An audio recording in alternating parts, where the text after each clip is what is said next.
আমরা প্রস্তুত। গুরুদেবকে তাহলে আহ্বান করা হোক। হ্যাঁ গুরুদেব, আমরা প্রস্তুত গুরুদেব। হ্যাঁ, পূর্বের রঙ্গ শেষ হয়েছে। যাও, তোমরা যা যা শিখেছো তার অনুশীলন কর। তবে তোমরা মনে রেখো, এটা কিন্তু নতুন প্রয়োগ। সামান্যতম ভুল ত্রুটি যেন না হয়। যথাজ্ঞা গুরুদেব। যাও বৎসরা, তোমরা যাও, আমি আসছি। যাও।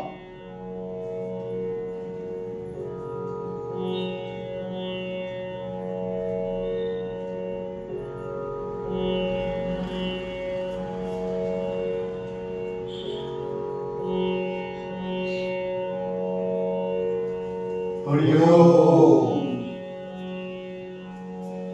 প্রণাম গুরুদেব। হরি ওম। প্রণাম গ্রহণ করলাম। আসুন, আপনারা আসন গ্রহণ করুন, বসুন। যথাজ্ঞা গুরুদেব।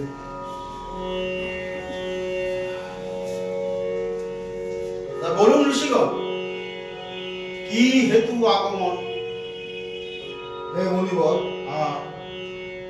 আপনি যবে থেকে নাট্যশাস্ত্র রচনা করেছেন, তবে থেকেই আমাদের মনে নানা রকম প্রশ্ন দেখা দিয়েছে। তার উত্তর দেওয়ার জন্যই আপনার কাছে এসেছি। আচ্ছা, খুব ভালো। আপনারা নিঃসংকোচে আমাকে প্রশ্ন করতে পারেন, কোনো অসুবিধা নেই। আর সর্বদা সর্বদা স্নেহশীল থাকবেন। বলুন, কি প্রশ্ন? হে মুনিবর, আমাদের মনে দীর্ঘদিন একটাই প্রশ্ন, নাট্যশাস্ত্রের উদ্ভব কিভাবে আর এর উদ্দেশ্যই বা কি? খুব ভালো প্রশ্ন করেছেন আপনি। দেখুন, ত্রেতা যুগে যখন মানুষ ক্ষমতা ও লোভের বশবর্তী হয়ে অধর্মের দিকে এগোতে থাকলো, তখন দেবরাজ ইন্দ্র গুরু ব্রহ্মার কাছে প্রার্থনা করলেন, করে বললেন, গুরুদেব, আপনি এমন কোন মাধ্যমের সৃষ্টি করুন যার ফলে দেখা এবং শোনা দুটোই যায়। তারপরেই গুরু ব্রহ্মা এই পঞ্চম বেদ অর্থাৎ নাট্যশাস্ত্রের সূচনা করেছেন। আর শুনুন, এই নাটক শুধুমাত্র যে দেখা বা শোনা তা নয়, আসলে এই নাটকের মাধ্যমে মানুষ সহজে সব কথা বুঝতে পারে তাড়াতাড়ি। আচ্ছা গুরুদেব, হ্যাঁ, গুরুদেব, বেদ তো সকলেরই জ্ঞানের ভান্ডার। জগতের সমস্ত রহস্য তো বেদের মধ্যে নিহিত রয়েছে। তাহলে তাহলে বেদ নিজেই তো সমস্ত সমাধান করতে পারে সমস্যা। নিশ্চয়ই পারে। তাহলে আমি বলতে চাইছি গুরুদেব, এই নতুন বেদটা কেন? আচ্ছা, এই প্রশ্ন আপনি খুব ভালো করেছেন, এটা সকলেরই জানা উচিত। দেখুন, বেদের মধ্যে সমস্ত জ্ঞান নিহিত আছে, সঠিক কথা, কিন্তু বেদ অধ্যয়ন করার অধিকার সকলের নেই। সে কারণেই গুরু ব্রহ্মা এই নাট্যশাস্ত্রের রচনা করেছেন, যাতে সমস্ত ধরনের মানুষ এটাকে অধ্যয়ন করতে পারে, যার ফলে মানুষ অধর্ম থেকে ধর্মের পথে, শান্তির পথে, অর্থের পথে ফিরে আসতে পারে।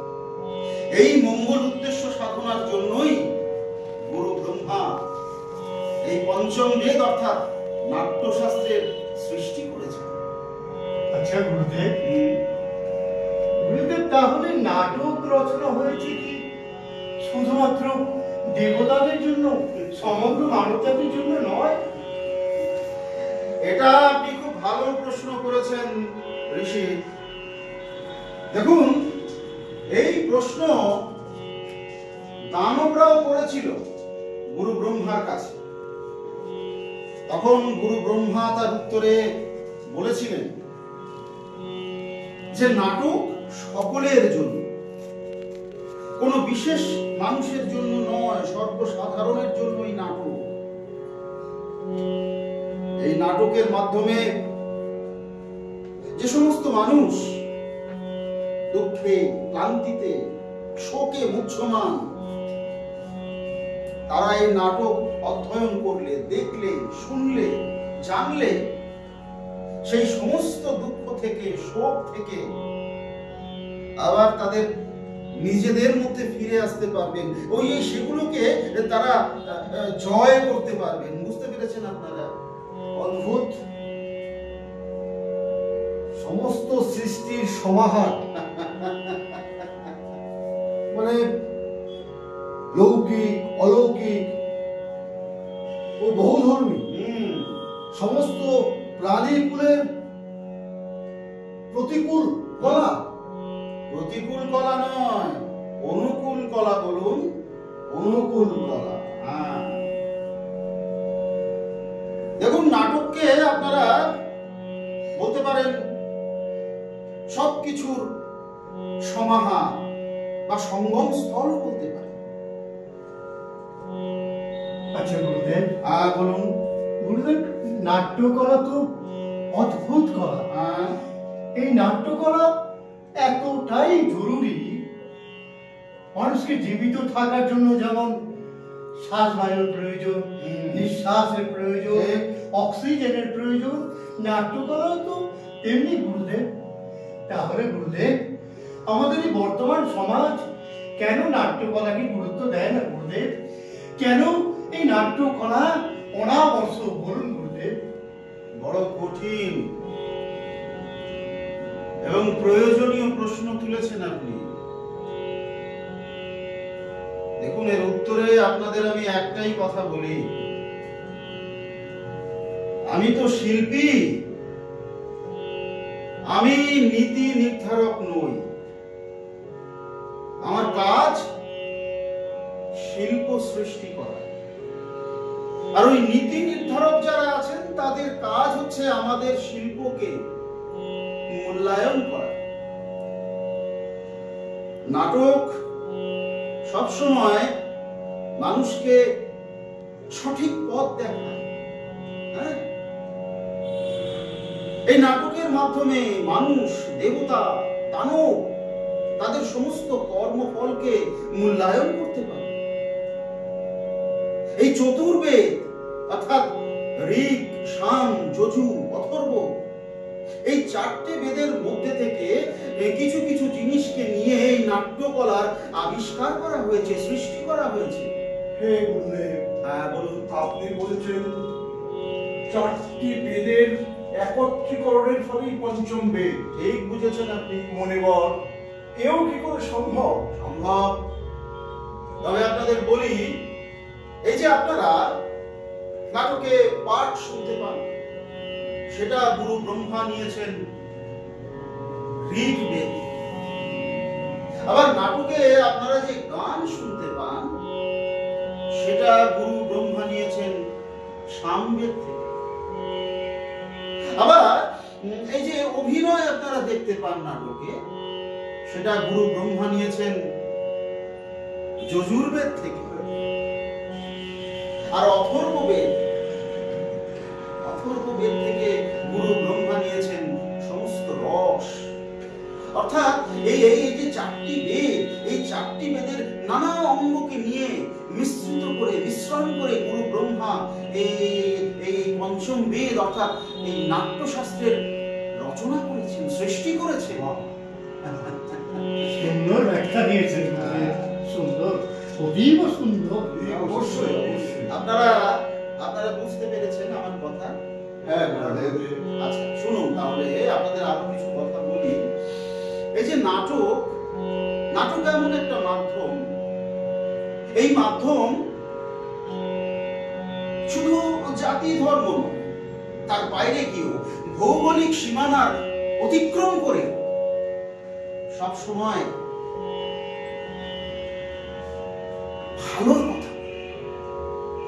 ভালোর কথা বলে। নাটকে কখনো বৈষম্যের কথা শুনতে পাবেন না আপনি।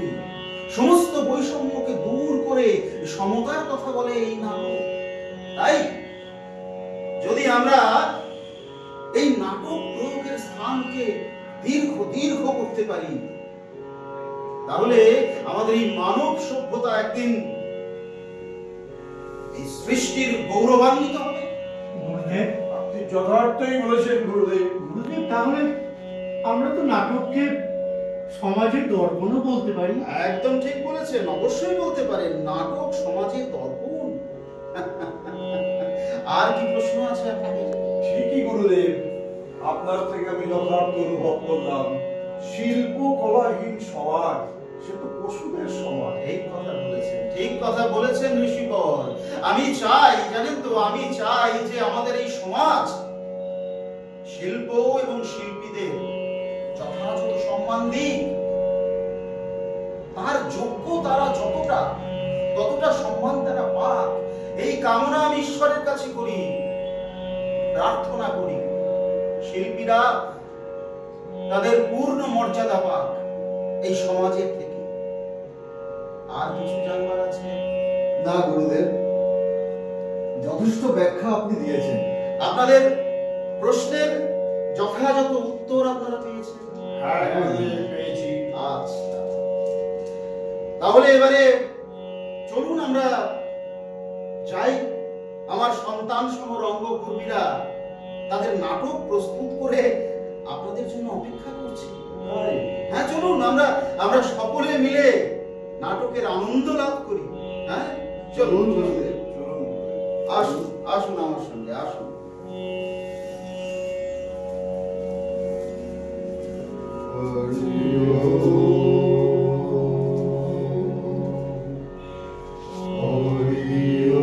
পৃথিবী সর্বদা সুন্দর হোক, রাষ্ট্রে এতটা সচ্ছলতা আসুক যাতে মানুষ সব সময় সুখে থাকে, আকাশ সর্বদা নির্মল হোক, মানুষ যেন অধর্ম থেকে ধর্মের পথে ফিরতে পারে, ভালো মানুষ যাতে নির্ভয়ে সমাজে বসবাস করতে পারে এবং দুষ্টের নাশ হোক। ঈশ্বরের কাছে আমি এই প্রার্থনা করি। यदा यदा हि धर्मस्य ग्लानिर्भवति भारत अभ्युत्थानम् अधर्मस्य तदात्मानं सृजाम्यहम् परित्राणाय च विनाशाय च दुष्कृतम् धर्म संस्थापनार्थाय संभवामि युगे युगे।